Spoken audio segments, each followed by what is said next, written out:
Ma femme a cru avoir gagné le procès mais j'avais tout préparé. Depuis le début de notre divorce, tout le monde pensait que j'avais déjà perdu. Les audiences s'enchaînaient et à chaque fois, mon ex-femme ressortait confiante, presque souriante. De mon côté, je restais calme. Trop calme. Mon avocat parlait peu, ne contestait presque rien. Les juges notaient, hochaient la tête. Les décisions intermédiaires allaient clairement en sa faveur.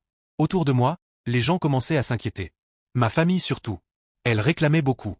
La maison familiale, les comptes, mais surtout les biens laissés par mon père après sa mort. Des choses auxquelles je tenais plus que tout. À chaque audience, on me demandait pourquoi je ne me défendais pas davantage. Pourquoi je laissais faire. Certains murmuraient que j'étais encore amoureux d'elle. D'autres disaient que j'étais faible. Je laissais dire. La vérité, c'est que chaque regard condescendant, chaque sourire de mon ex-femme, chaque victoire provisoire, faisait partie du plan. La veille de la décision finale, mon frère m'a demandé de le voir. Il était hors de lui.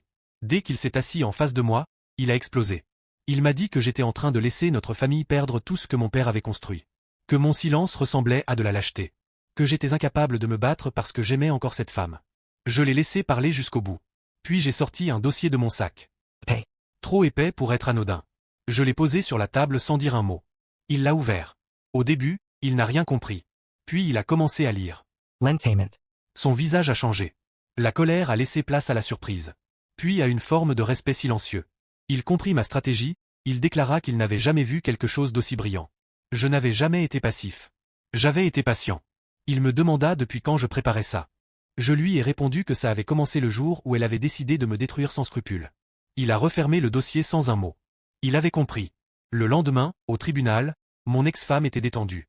Presque triomphante. Elle parlait déjà de l'après. Les juges ont annoncé que l'audience touchait à sa fin. Mon avocat s'est levé pour la première fois avec une réelle assurance. Il a posé le dossier sur la table. Le même. J'ai vu son visage se figer. Puis blanchir. Elle a commencé à parler trop vite, à interrompre, à s'agiter. Elle comprenait. Trop tard. Pour la première fois depuis le début, ce n'était plus moi qui subissais. À l'intérieur, je me suis applaudi en silence. Parce que, cette fois, elle vivait exactement ce qu'elle méritait.